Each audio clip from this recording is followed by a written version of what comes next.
Well, hello.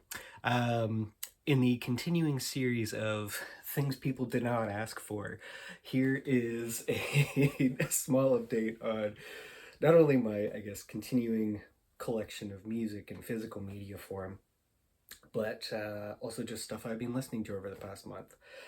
Um, God, I feel like these videos are just like so lifeless and drab that I'm like, who is even watching this outside of like me? It's a mystery. We will find out, I guess, at some point in time. All right. So to start with, I'm gonna start with some stuff that I picked up on Bandcamp, because sometimes quite a lot of my musical sensibility that is not mainstream is somewhat niche, and it's people and artists who I think make really fantastic music, but they tend to release stuff in like small production runs, um, limited editions, or it's like only available for like a very short period of time. So I've turned to Bandcamp to find some things that weren't necessarily available in my local area, and also probably aren't even available in places where you would normally look for them outside of like a secondhand store. So, starting off with, we picked up Angine de Poitrines Volume 1 and Volume 2, and we made our own physical copies of these bad boys. I went to Staples and I got these printed out, the covers printed out on cardstock, 80-pound cover gloss, because I used to work at one and it's fantastic for what I need it to be for. So I picked both of these up. I was really excited about this because I remember discovering them like a lot of people did on CBC. And no, not CBC. Well, yes, CBC, but also was it KexP? I think it was KexP that did the actual broadcast of their show. And they were fantastic. I really enjoyed it. I like their take on like the two-person sort of band setup. I enjoy, as I've said previously, that they're using a big looping board to create all of these sounds that go around, and then they're sort of riffing on things over top of that. I also really like that it's like a microtonal guitar that they're using for it, and so I got volumes 1 and 2 online because it was an extremely limited run, and I just really enjoyed it and wanted to have a physical copy, so now I do. So that was number one. Number two is this is a man named Richard Coyne. Richard Coyne is from Nova Scotia originally, and I discovered his music because I had friends at Staples that I worked at who were really big fans of his, and we used to go to see shows that he did live. Fantastic live show at the time. I have no idea what it's like now. I know he's released other albums since Public Publication came out, the EP. This is when I had first discovered him. And yeah, I used to go see him. I want to say it was definitely in Kensington Market. It was on whatever the North South Street is that Bellevue Square is on. Coincidentally, there's a fantastic novel called Bellevue Square, which is about a person who goes to CAMH for a little bit and then has to hunt down their like evil doppelganger in the world. It's pretty interesting. But anyways, I've seen him twice, at least twice there, and I think I saw him a third time somewhere else nearby. But yeah, definitely on. I think it's not. I don't think it's Baldwin Street, but it's whatever this North South Street that Bellevue Square is on. At the north end of it, I saw him at Supermarket, and at the south end of it, I saw him at like the basement of like a Southeast Asian cultural center or something. But yeah, these are fantastic songs. This is 4 songs. They all made it, or I believe they all made it, onto his next full length release, which is, I want to say it's like Searching for Superman, something about Superman.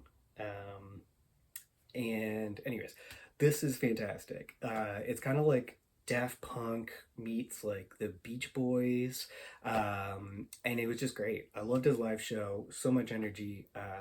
He was a one-man band who just went up there and did this thing, and it was very cool. There was always like confetti cannons and balloons that would fall from the sky, and there, remember there being a big tarp that people would like wave around and you could run underneath it. And what was the other thing they did? Oh, he used to divide up the audience. And so, yeah, trust me, you have not lived until you've gotten to song 4 on here, which is Undead. And you have had half of the crowd beside you screaming, "We are not dead," and then the other half screaming in response, "We are undead." It's fantastic. What a great experience. Yeah, just fantastic stuff. And then next up is a group that I found at a cafe. Well, I discovered via going to a cafe in Montreal that I really liked, called Pack a Boat, which is near Place d'Armes and the Notre Dame Basilica. And it's this fantastic cafe. They have a little upstairs seating area, and then they have a main downstairs, and they have vinyl that they spin. And I walked in one afternoon, and they just happened to put this on, and it blew my mind. This is by Clay and Friends. This is Musica Populaire de Verdun, and this is amazing. Like, it's this fun mix of like, kind of like funky R&B with like hip hop in parts. Fantastic. I love the little shout outs to like Kanye and Mac Miller that happen in this. And yeah, the music is just amazing. Fuki is on here as well. I know Fuki from I forget the name of the album, but I know Zayon was on it. It has the song Zayon, which is also fantastic if you're interested in Quebec rap. We're going to get more into that in a little bit here. We're going to dip our toe a little bit farther into that in a couple moments here. But yeah, fantastic stuff. Fuki, you should go check him out after you check this out. But yeah, this was an amazing album. I discovered so much stuff there. I also remember running into, they were spinning Jean Loop one day, and I really, really liked that. So that ended up traveling with me through part of the world on my iPhone at the time. But yeah, just wandering around Montreal, looking in the windows of cafes and like music stores was how I discovered a lot of like music when I was there. Like the Maraschino album that I have, I found that while I was just walking along the street one day. I think it was Saint Laurent, and I just looked up, and there happened to be this really cool looking album cover in the window, and I was like, I'm gonna check out what Bon Times Bad Times is, and yeah, it was great. So uh, love it, love that city, love walking around, love discovering music there. Also, like, Quebec music is fantastic, especially for me, because like there's a there's kind of like a shunning of modernity in a lot of like the music that I like from Quebec. Like, it's very much like we're going back to the 70s. We're going to like, really get into like hair rock or metal, or we're going to get into like really funky sort of hip hop, or we're going to get into just like 70s funk in general. So I always really love that, specifically about all of the music that I really liked from Quebec at the time that I was living there. Anyways, next up, we have some of the actual CDs that I purchased this month. First up is Isanabe's Watin. This is an album that Isanabe made about his grandfather's experiences in residential schools. And so what's fantastic about it is that it includes little interludes throughout it that are interviews with his grandfather, talking about his experiences, and then in between those are the songs that Isanabe has written about this experience and about being and about remembering his grandfather in general. And I love it. It's again this fun mix. Well, I guess fun isn't necessarily the word you would want to use for this, but it is a fantastic mix of like R&B and a little bit of like sort of Santana-esque rock that's mixed in. I really, really like this. The songs on it are amazing, and of course the interview pieces are very like gut-wrenching. It's a very, very interesting album. So I recommend checking it out if you're interested in that kind of stuff. And I love that it's a painting with the back of the painting is Isanabe in here. And so yeah, it's something that he made as a remembrance of his grandfather. And I thought that was really great. So that is the first one. Next up, we have Great Big Seas Up. I found this, I've owned this for forever, and I found this in my parents' CD rack recently, and I was like, yes, I need to re-listen to this, because in the world of, so they're from Newfoundland, but a lot of Newfoundland music is based off of Irish music. It's also based off of, Mi'kmaq harmonies and parts like that. So traditional Newfoundland music is not just European in nature. There is an indigenous sort of nature to it as well. But yeah, so Great Big Sea, in the world of, you know, what we'll call the wide diaspora of Irish musics, they're kind of like Pete Seeger, where the Pogues are more Woody Guthrie. So the Pogues are very like raw and like in your face and very emotional is not the right word, but like it's very like visceral. Let's put it that way. And that to me is like very sort of like Woody Guthrie. It's not very refined. Whereas Pete Seeger, massive knowledge of music, amazing voice and instrumental ability, but he had a much more sort of like pop sensibility to what he was doing, and that's what Great Big Sea is doing essentially with Newfoundland music here. This is, I believe, their first album, and if it's not their first album, it's at least their first full length that most people have probably come across. And what I like is their mix of not only stuff that they've written, but traditional songs that they picked out to be on here. Now, in terms of my favorite experience for Great Big Sea, that would be Road Rage, the live album that they put out, because that really gets to the heart of what those songs are about. It strips them down to being very sort of unproduced and more raw sort of production, and that's what I like about like folk music and traditional music, is that sort of like rawness to it. But this is also really great because it'll give you definitely not a complete background to Newfoundland music, but it will give you an introduction to a lot of Newfoundland music. So things that you're going to find on here that are pretty great, that are traditionals: Mary Mac, Lukey, Rant and Roar, which is also known as the Ryans and the Pitmans. You've got the Jolly Butcher is on here, and then you've got the more sort of instrumental sort of traditionals, things like Dancing with Mrs. White and Billy Peddle are on here. As well as their own original material. So like the Old Black Rum, which is based off of a traditional Irish song that they've, you know, created lyrics for. Amazing, probably my all-time favorite Great Big Sea song. We've also got Run Runaway is on here, Going Up, Fast as I Can. Definitely worth a little listen if you're interested in Newfoundland music. And as I said, they're more of like the Pete Seeger side than the Woody Guthrie side here. If you want to get more of like that Woody Guthrie sort of feel, go check out Road Rage instead. Next up, what do we got? We've got Noah Kahan. I got The Great Divide by Noah Kahan. I remember listening to his first album when I was in Montreal, and I thought there was a really amazing shorter album that was in it. But unfortunately for me, my listening to it, there were parts that I felt were a little samey. And on this album, The Great Divide, it's fantastic. To me, all of these songs sound different, and they're all amazing cuts. I got to see him on Saturday Night Live a few weeks ago, performing some of the stuff off of here, and it was really great, and that sold me on the album. So what I really, really liked on here, ooh, great question. I liked End of August. I liked American Cars. I liked Paid Time Off. Willing and Able and Dashboard were also kind of fun. Headed North and probably Deny.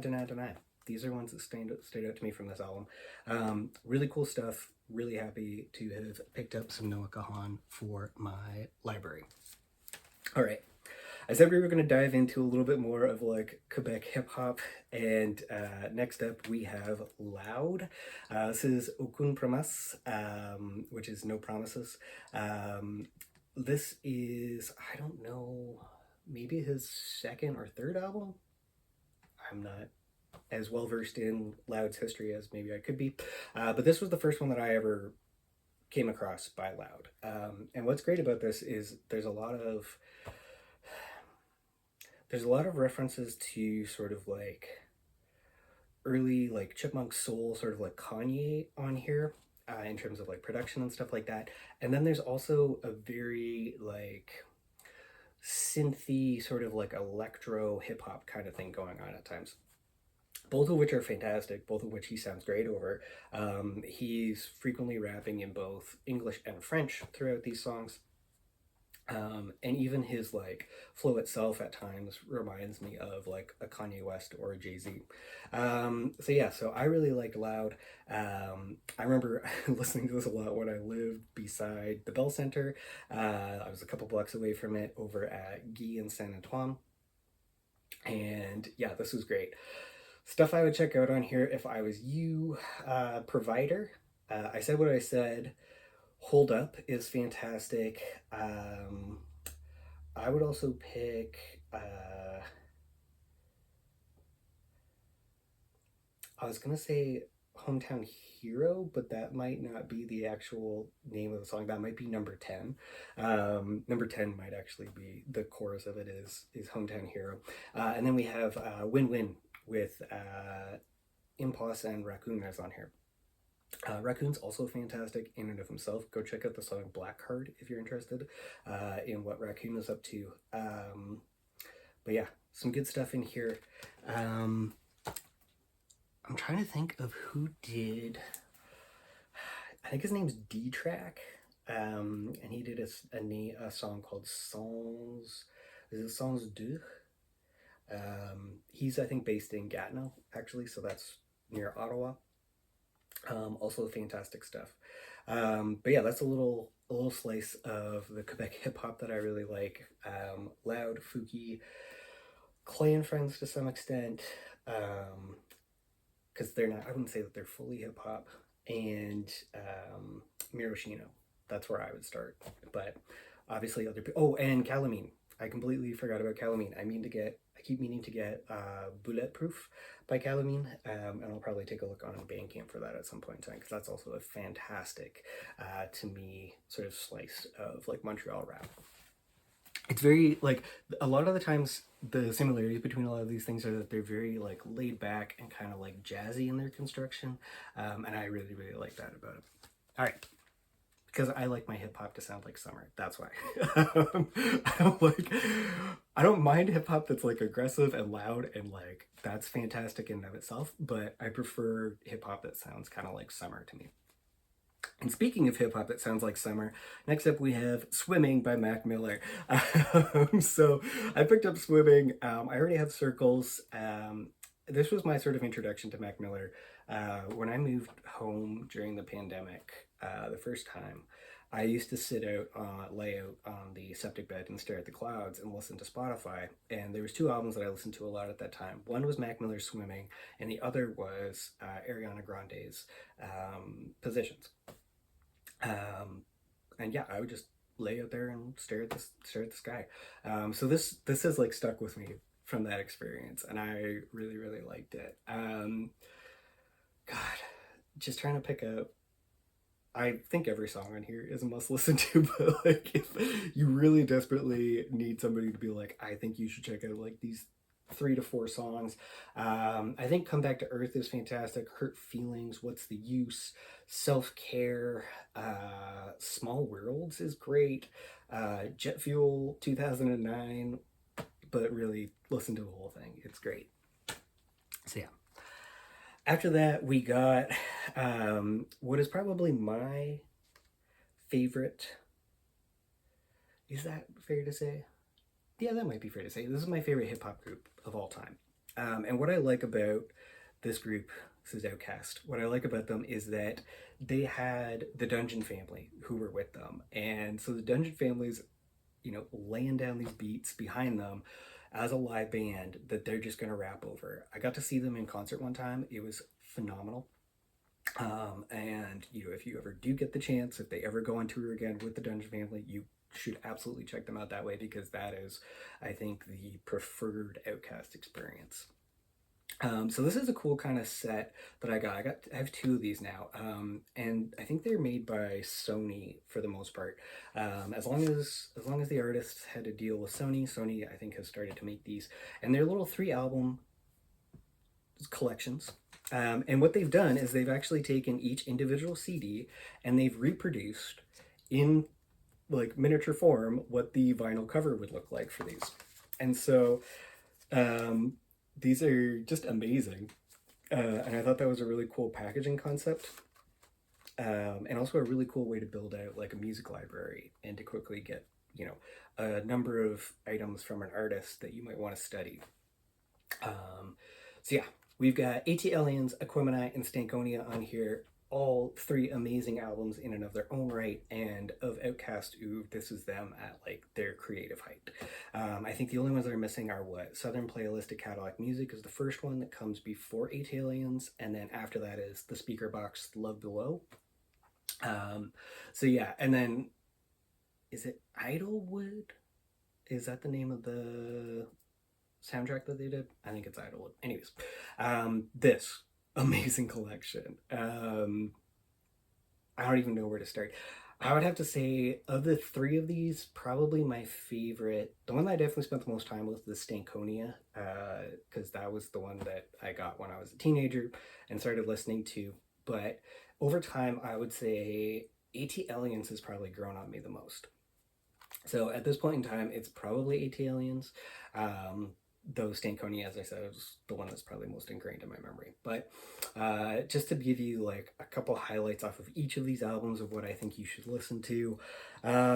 With AT Aliens, I would definitely pick Elevators, Me and You, uh, which has a great use in Donald Glover's Atlanta. So yeah, that's a really fantastic one. I would also pick Two Dope Boys in a Cadillac is fantastic, and I really kind of like 13th Floor Growing Old. That to me is really fantastic because it starts off with sort of a spoken word intro and then it turns into a rap song afterwards. So I really, really like that. Aquemini, next up, what would I recommend you off of here? I mean, definitely The Art of Storytelling, parts one and two. Um, I think Spody Odie Dopalicious, if I can enunciate my words properly. That's a really great one. And Aquemini, of course, is fantastic. Rosa Parks is also on there. That was a big single off of that album. So yeah, check that out. Stankonia, Gasoline Dreams, amazing. It's this mix of like Hendrixy kind of like spaced out electric guitar jamming with like rap over top of it. I really like that. So yeah, Gasoline Dreams is fantastic.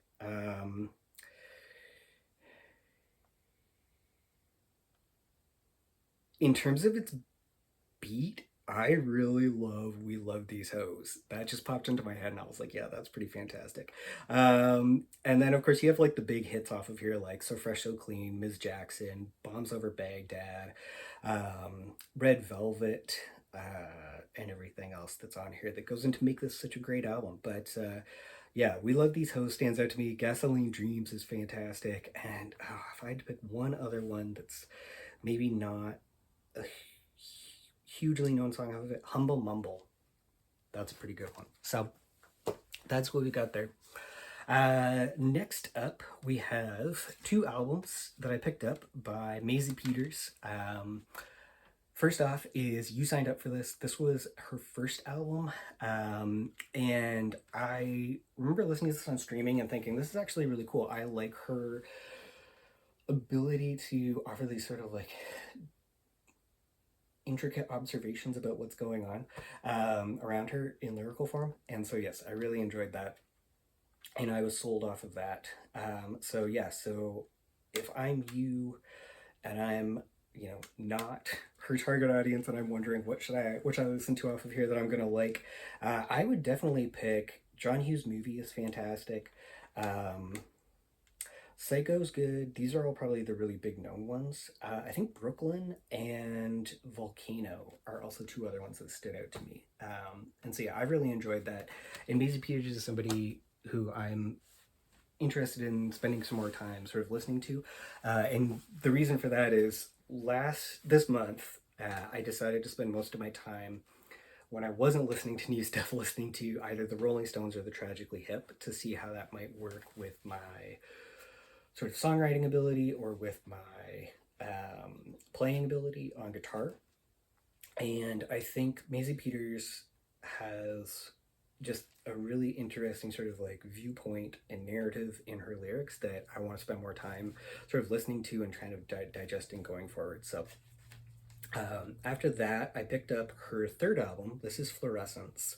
This just came out, and I had a fun time at the store. We had to look up online whether this was the bedroom version of the album or not, because there was no, the packaging didn't have any sort of like labels on it. And I remember from seeing it on streaming that this was closer in look to what the bedroom editions of the singles that she had put out was. And so I was like, this is probably what I want to get, because it's the sort of like stripped down acousticy versions of these songs, and it's not the full productions of them. And that's what I really, really wanted to listen to and to hear, because a song like what's the big song, My Regards, has a very poppy, you know, sound to it, but on acoustic it also has like a very, it's a different take, it's just a different feeling to the song almost.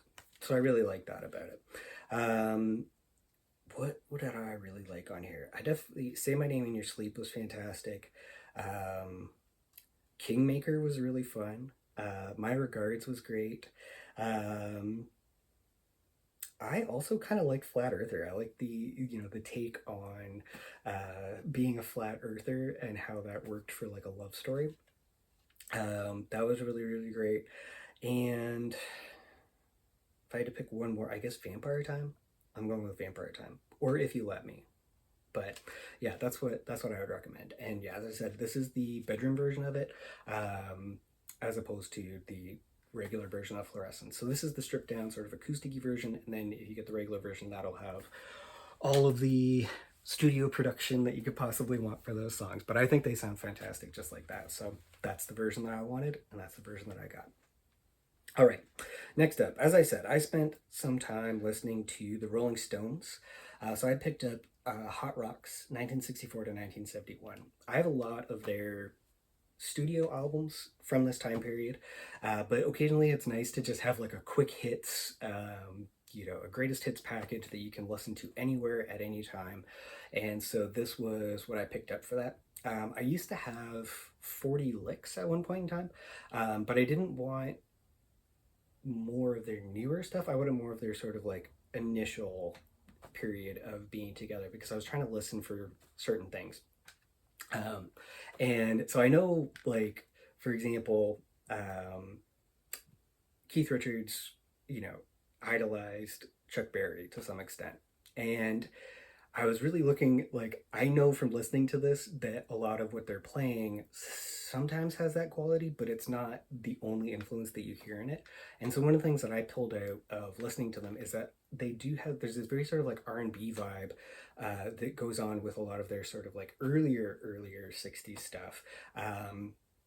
As influence that comes in, and it leads to a lot of like arpeggiation of chords and things like that in between strumming as like lead lines, as opposed to maybe more of like a Chuck Berry kind of like rhythm pattern or solo kind of idea. So that was something that stood out to me from listening to this, and I thought that was really, really cool. And then of course you get into all of like the different tunings that they used and stuff like that. And for me, having to change my tuning on the guitar all the time was not something that I wanted to do, so I tried as much to stick with everything that was in just like standard E tuning.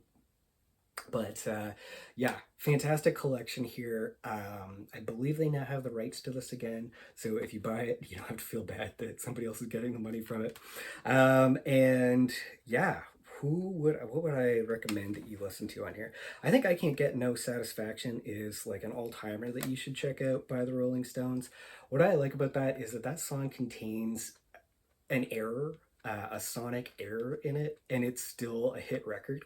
And the sonic error that you might hear if you listen closely enough is before they play the main riff, the dun, dun, dun, dun, dun, you can hear, I believe it's Keith stepping on a pedal, and so you can hear a little click before that part starts up at times. And I think that's fantastic that that just stayed in the song, and it's a hit record. So I think that's a really cool alternative lesson to also take out of that. If you're going in that vein in terms of like maybe sonic sort of mistakes that become hit records, Street Fighting Man is a toy drum set and like an old acoustic guitar.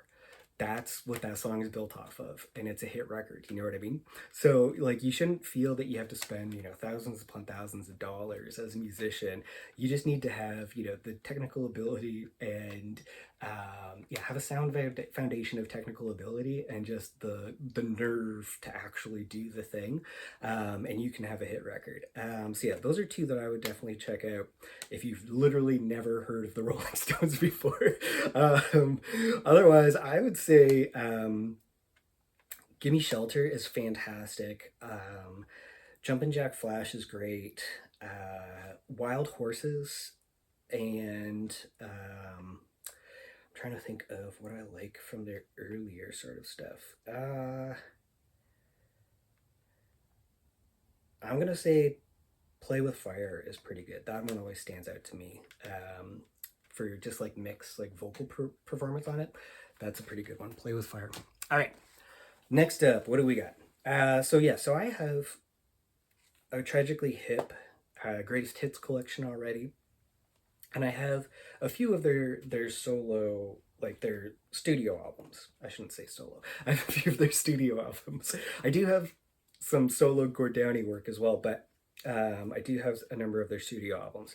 And so what I wanted to get was something that had one is one of sort of like maybe a foundational album for their sound, and two had some live music stuff on it because I always thought that they were fantastic. Like just Gord live is a completely different thing. Especially when he got into his like rants and things like that. I always thought that was great. And so I picked up the deluxe version of Fully Completely. And I think I've talked about this before when I talked about the vinyl version of this album, but this is basically a greatest hits as far as I'm concerned of the hip. This is them moving out of their very, you know, their early sort of couple albums worth of triple albums worth of sort of like dirtier sounding, sort of like definitely blues rock, amped up like barroom blues rock. And this becomes a little bit more produced and a little more studio in its presentation, if you will. It's a lot more cleaned up, I guess, is how you would put it. The songs on here are fantastic, though I prefer the sonic sort of like grit of Road Apples and Blow It High, not Blow It Hido, but oh, that's gonna bug me that I've just forgotten the name of that album. I can see them standing there on the cover of it, but I can't remember the name. Okay, doesn't matter. So, yeah. So, anyways, Fully Completely, fantastic album in its own right. Literally every song on here is on their greatest hits collection, your favorites. And then, of course, the live part of this album is the album being presented live at the Horseshoe Tavern in Toronto. And that's a really cool thing about it, is that it's not a live, to me, it's not just a live version of just their songs with like other material that they had from previous records. It's just a full encapsulation of this live. And I think that's really, really great. If you've literally never heard this before, what would I recommend that you listen to? The entire thing. But if I really had to pick out just a greatest hits, I think Courage for Hugh McLennan is a fantastic song. At the 100th Meridian, definitely Locked in the Trunk of a Car.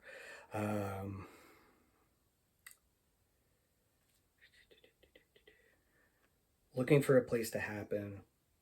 I'm just going to read out all of them, aren't I? 50 Mission Camp. I was what I would pick. So there you go. Go check it out.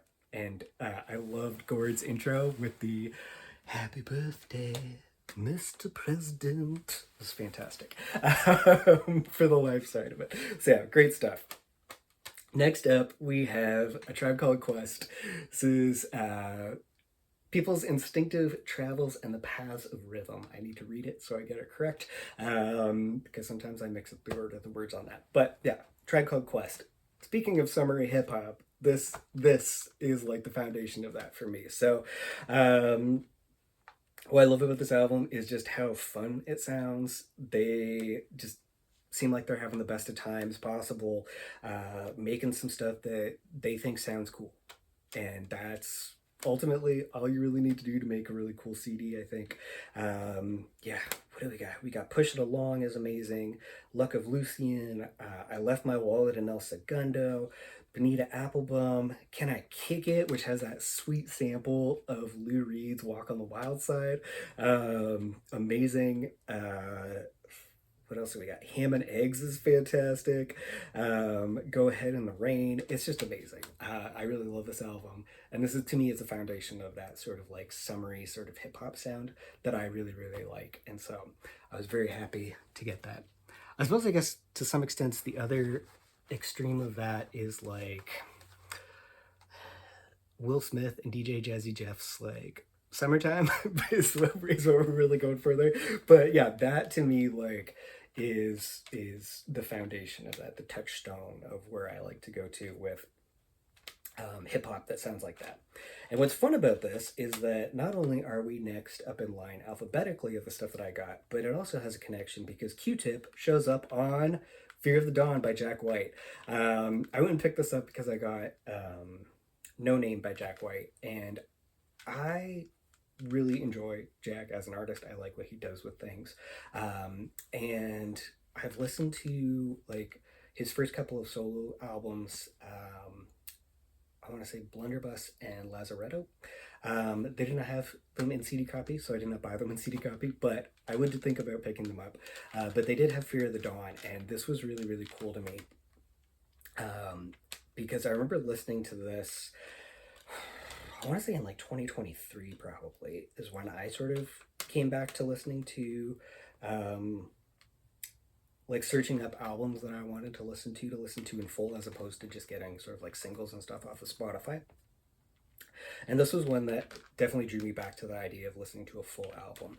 And what I like about it is there's this little bit of like hip hop that's kind of like worked its way into the sound of this album. And so it's very much like that sort of like bluesy electric rock, like the punky sort of bluesy electric rock that Jack's known for. And there's occasionally these little hints of like this like hip hop sort of infusing its way into that. And I think that's really, really great about it.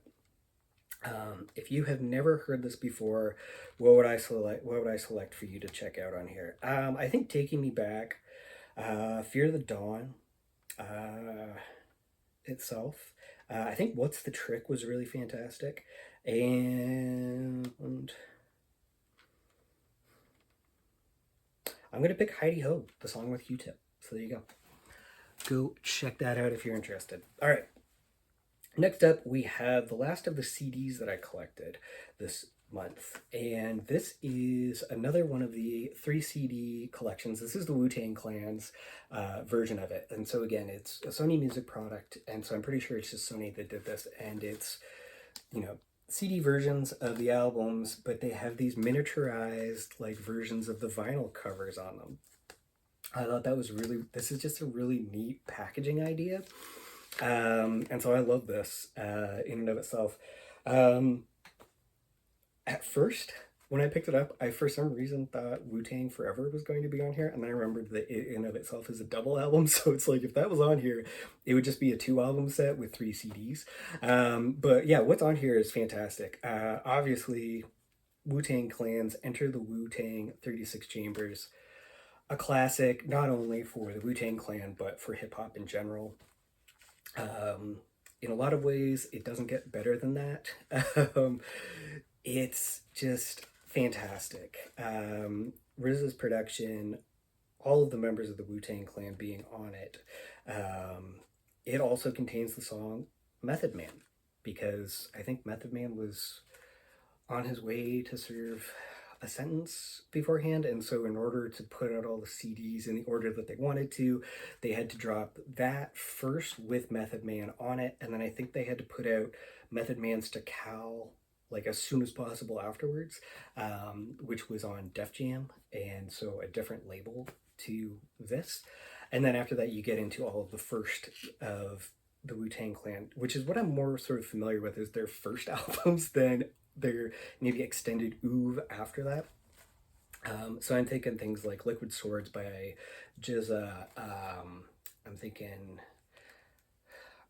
I don't I could be wrong about this, but maybe Only Built for Cuban Links was not Raekwon's first solo effort. But if it is, then great. If not, then it's probably his like second one. And then obviously Method Man's Decal and what was Ghostface? Was it Iron Man? Was that the first one that he put out? That's gonna bug me. But yes, all of those are ones that stand out in my head as their like first efforts. But all of that comes out of Enter the Wu Tang, 36 Chambers. So yeah, this alone, that alone is worth picking this up. I think what I got these for was like these were like two for $30. So I think in total each one of these CDs was like $5, which is amazing. But then I ended up listening to the W and Iron Flag, and was just sort of like blown away by the evolution in production along the lines, which sounds like a really dumb thing to say, but it like I like that it still retains a lot of that grittiness and immediacy of the first album while also becoming slightly more polished along the way. So yeah, so if you have literally never heard the Wu-Tang Clan before in your life, what would I recommend that you check out on here? First of all, I'm gonna pick Can It All Be So Simple is fantastic because it appears on here, and it also, a version of it appears on Only Built for Cuban Links. We've got Wu-Tang Clan, Ain't Nothing to F With, Cream, of course, Protect Your Neck, and of the two, there's two songs on here that are the exact same with a different beat. The first one is Wu-Tang Seventh Chamber, and the second is Wu-Tang Seventh Chamber Part 2. And of the two of them, I prefer the beat on Part 2. Also, I'm pretty sure what happens is at the beginning of it, there's that little skit of the guy calling into the radio show to be like, I need to hear that Wu-Tang. Wu-Tang again? Ah, oh, again and again. Yes, fantastic intro. The beat on the second version of that song, I far prefer to the beat on the first version, but that's just me. Your mileage may vary. If you've never heard the W before, what would I suggest that you check out on it? I think Careful Click Click was fantastic. I think One Blood was actually kind of cool. Conditioner was fun. And I would pick Red Bull, the song with Redman on it. So yeah, those were all good.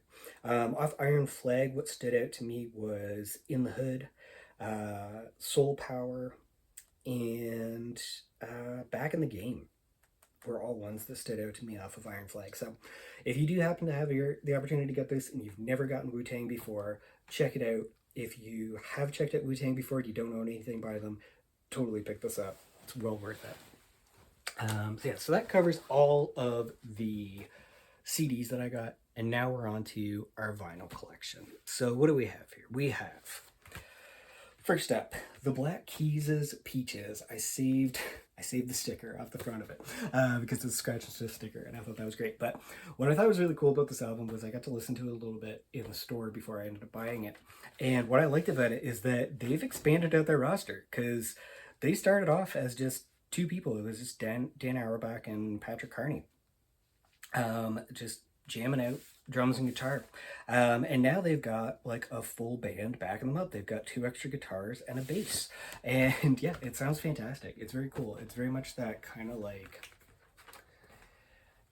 Delta E blue, like electrified sort of Delta E blues sound to it. And just, yeah, sounds like it was a lot of fun to actually record in studio. So what I recommend that you check out on here if you haven't already. I think Where There's Smoke, There's Fire. It was great. I thought You Got to Lose was really fun. And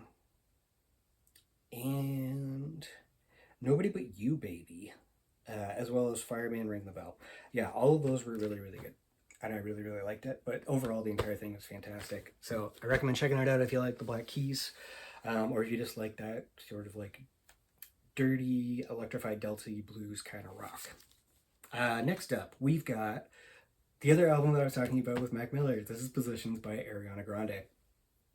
What I like about this is that it's this very sort of like, well, I mean, it is. It's a very sensual album. And you know, it's kind of like Justin Timberlake had um, Future Sex Love Sounds. Ariana Grande has Position. So it's like you can pick either one of these modes to go into, and I think this, sorry JT, is the superior one to go into. But yeah, this was a fantastic album, and as I said, I used to just like lay out on the septic bed in the grass, staring up at the sky, listening to this, and then Swimming by Mac Miller a lot, because they were both just very sort of like vibey albums that I really liked at the time. Stuff I would check out on here if you have literally never heard this before. I think 34 plus 35 was fantastic. Just like Magic is fantastic. 630 was great. My Hair, POV, Positions. I want to say Nasty. Nasty stands out. Yeah. Love Language, also great. Basically the entire thing. Just go listen to it. It's fantastic. All right, so we got Positions, and next up we have another French language album, which initially I had thought this artist was from Quebec, but they're actually from New Brunswick. And so this is Lisa LeBlanc's Shack Disco. This album is amazing. So Lisa LeBlanc started off as a folk artist, and during the pandemic, just her and her band sat down and they started to make like funk instead, like 70s like funk music and R&B. And this is what came out of that, and it's fantastic. I highly recommend that you check this out just at least once, because it's great. I would recommend, you know, checking it out more than once because I thought it was fantastic, but that is also just me. Amazing. The first song that I ever came across on here was Pourquoi faire aujourd'hui, which is like, what shall we do today, or like, what will we make of the day? And that was like the first thing that I discovered off of here, and I was sold on it from that point. What else would I recommend you check? I think Gossip was fun. Dans le Jus was also great. And on the second half, Le Menu Acadien was actually like this fun sort of like palate cleanser, if you will, where it's like she's just rhyming off like things that would be on a menu, on a seafood menu, and it's fantastic. Gossip was also great because there's like a part one and a part two to it. So yeah, that's what I liked about it, was that sort of like callback later on in the album from it. But yeah, the entire thing was really, really great. I recommend you check it out if you haven't. And yeah, give it a try. Even if you don't understand the French, it still sounds fantastic to listen to. So yeah, I would definitely recommend that. And then the last album that I picked up is what I'm going to call heavy metal folk that isn't Game of Thrones, but very well probably influenced the sound of the Game of Thrones intro, and that is Led Zeppelin 3. I have always had 1, 2, and 4, but I had not yet made the delve into Led Zeppelin 3 as like an owning thing. I've listened to it before, I've heard it before. I think it's fantastic. There are songs on here that just knock my socks off. Speaking of Great Big Sea, they did a version live in Ottawa one time at Blues Fest that I saw them perform, and that was a version of Gallows Pole. And it just like blew my mind to hear them doing their version of it because it was fantastic. And that song is a traditional that can be arranged in any sort of way that you want. And theirs was a little bit darker and a little bit more forlorn than Led Zeppelin's is. Like in comparison, Led Zeppelin's is almost like joyous and enthusiastic, whereas like theirs was much darker and much less joyous, but still amazing. And yeah, that song every once in a while crops up to my head, and I hope that that is a thing that they recorded live somehow and caught on record, because yeah, I would totally listen to that again. But yeah, if you're just crawling out from under a rock for the first time and you've never heard of Led Zeppelin before, I mean, first of all, I think you got to start at number one and work your way through. But to me, I think the highlights are definitely two, which I think has had the biggest influence in terms of how I approach sitting down to play guitar. I'm not going to compare myself to Jimmy Page, but what I am going to say is my default mode in playing guitar is the idea of coming up with a riff and repeating it over and over and over again.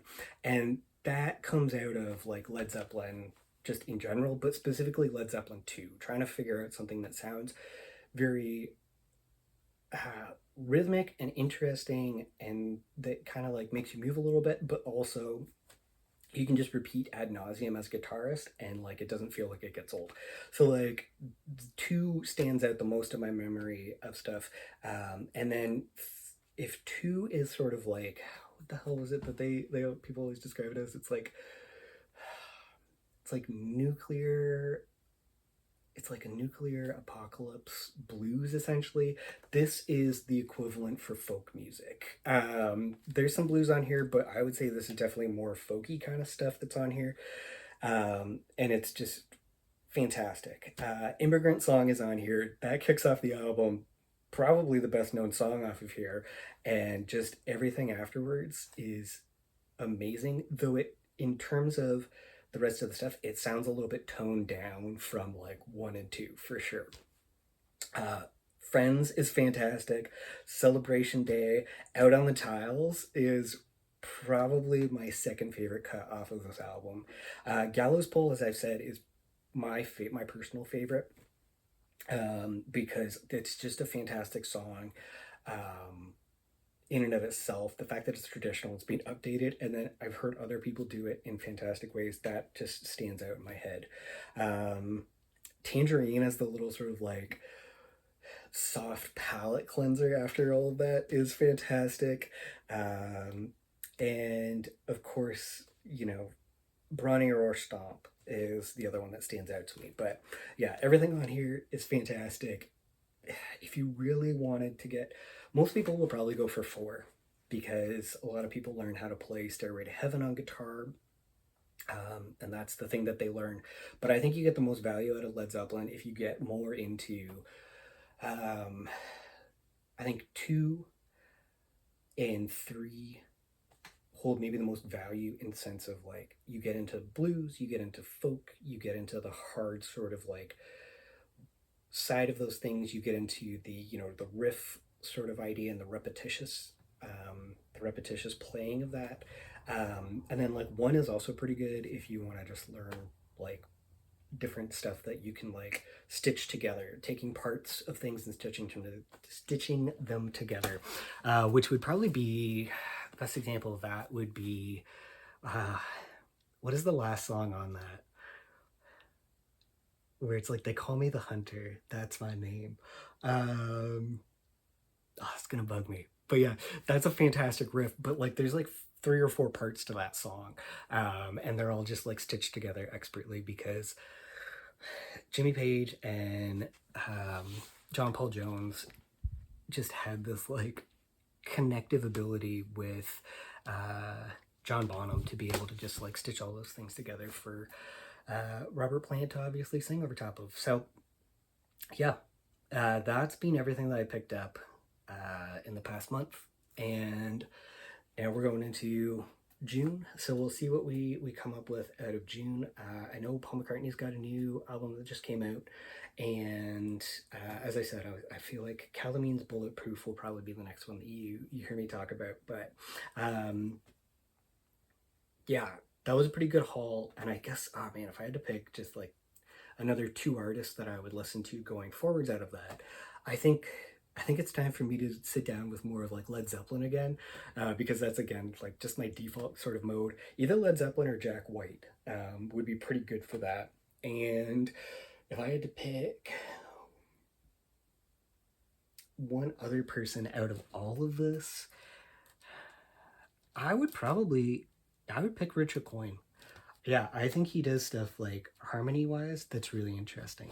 But I already also said that I would pick Maisie Peters. So I think Maisie Peters with like a Jack White or a Led Zeppelin kind of sound to it could make for some interesting music. So we'll see what June brings. But that's where I got to this month. So I hope you are having a good time out there, and I will talk to you in a month, I guess. All right, bye.